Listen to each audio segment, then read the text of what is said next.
రీసెంట్‌గా తిరుపతిలో జరిగిన తొక్కిసలాట ఘటనలో అయితే కొన్ని హృదయ విదారకమైన వీడియోలు అయితే బయటపడతా ఉన్నాయి. ముఖ్యంగా ఈ యొక్క తొక్కిసలాటలో ప్రధానంగా బాధ్యత వహించాల్సింది అక్కడున్న పోలీసులు. వాళ్ళు గనుక సరైన ఏర్పాట్లు చేస్తే ఇలాంటి పరిస్థితులు ఎదురయ్యేది. ఒక్కసారైతే ఆ వీడియోస్ మీరైతే చూడండి. ఎంత ఘోరంగా ఉన్నాయో. ఎంత అల్లకల్లోలం ఉండే పరిస్థితి. చాలా ఘోరమైన పరిస్థితి.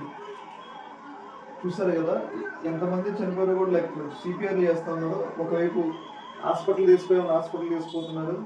అంతా కొన్ని రకరకాల కొన్ని అల్లకల్లోలమైన పరిస్థితులైతే ఇక్కడైతే ఉన్నాయి. చూసారు గదా! ఎవరికి పడితే వాళ్ళకి సీపీఆర్‌లు చేస్తున్నారు. ప్రస్తుతానికైతే ఒక 6గురు చనిపోయారని చెప్పేసి మనకైతే వార్తలొస్తున్నాయి. ఇంకా మృతుల సంఖ్య పెరగడానికి అవకాశం ఉంటది. అలాగే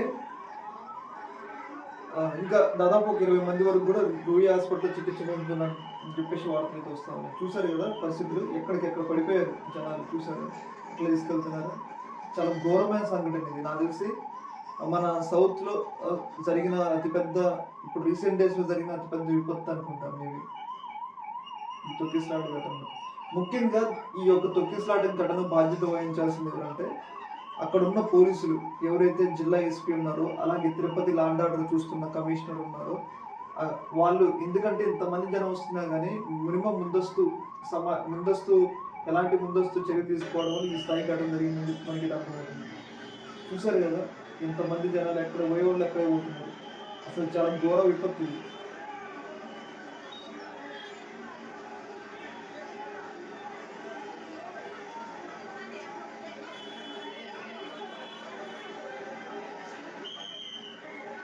ఇప్పటికి కూడా ఇంకా చాలా మంది క్యూ లైన్‌లో ఉన్నారు.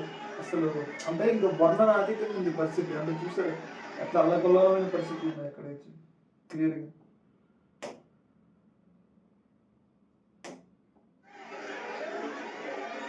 చూసారా ఎంత దూరమైన అంత దూరం జనాలున్నారు. ఇక్కడ కూడా ఏడుస్తా ఉన్నారు. మహిళలకు సీపీఆర్ చేస్తా ఉన్నారు. ఏదేమైనా కానీ ఈ యొక్క ఇష్యూలో అంతా మనం తేలిగ్గా తీసుకోకూడదండి. ఎందుకంటే ఆటకి అంతమంది భక్తులు వస్తారని తెలిసినా కానీ ఇక్కడ మరి ప్రభుత్వం వైఫల్యమా, అక్కడున్న పోలీసుల వైఫల్యమా, తెలిసే చేశారా, తెలియక చేశారా, మరి ఐపీఎస్ చదువులు ఎందుకు చదివినారు, మరి పోలీస్ ట్రైనింగ్లు ఎందుకు తీసుకున్నారు, ఇంత పెద్ద ఘటన జరిగింది, ఇంతమంది ఉన్నప్పుడు ఆ టికెట్లు ఇవ్వడం కుదరదని చెప్పొచ్చు కదా. అట్లయినా ఇప్పుడు ప్రాణాలన్నీ మిగిలాయి కదా. ఏదేమైనా కానీ ఇది వైకుంఠ దర్శనానికి టికెట్ల కోసం వెళ్తే నిజంగా చాలామంది వైకుంఠానికి వెళ్ళారు అని అయితే ఇక్కడ చాలా రకంగా మాట్లాడటం జరుగుతుంది. ఏదేమైనా కానీ ఈ యొక్క ఇష్యూలో మాత్రం పోలీసుల వైఫల్యం అనేది చాలా కొట్టొచ్చినట్టయితే కనిపిస్తూ ఉంది. ముఖ్యంగా ప్రభుత్వాన్ని కూడా మనం నిందించాల్సిన అవసరం ఉంది. ఎందుకంటే ముందుగా ప్రభుత్వం కూడా పోలీసుని ఎలక్ట్ చేస్తుంటే వాళ్ళు కూడా చర్యలు తీసుకోవడానికి అవకాశం ఉంటుంది. ఫస్ట్ ప్రభుత్వం వైఫల్యం, తర్వాత పోలీసుల వైఫల్యం. ఇక్కడ లాండ్ ఆర్డర్ మెయింటైన్ చేయాల్సిన బాధ్యత జిల్లా ఎస్పీది, అక్కడ కమిషనర్ది, లోకల్ లాండ్ ఆర్డర్ కమిషనర్ది. వాళ్ళు మరి ఎందుకు ఇంత వైఫల్యం చెందారనేది మనకి తెలియాలి. ఇలాంటి సంఘటనలు ఎన్నో చూస్తున్నా కానీ ఇలాంటి సంఘటనలు మళ్ళీ మళ్ళీ పునరావృతం అవుతూ ఉన్నాయి. చూసారు కదా అక్కడ రేవంత్ రెడ్డి ఒక మహిళ చనిపోతేనే ఏ స్థాయిలో వాడు చర్యలు తీసుకుంటాం, మరి ఇక్కడ అలాంటి చర్యలు తీసుకుంటారా లేదా అని మనం చూడాలి. ఏదేమైనా కానీ ఈ సంఘటన అనేది చాలా మందికి తీవ్ర మనోవేదన అయితే మిగులుస్తూ ఉంది. ఈ యొక్క ఇష్యూలో మీ యొక్క అభిప్రాయం తెలియజేయండి. Okay, thank you.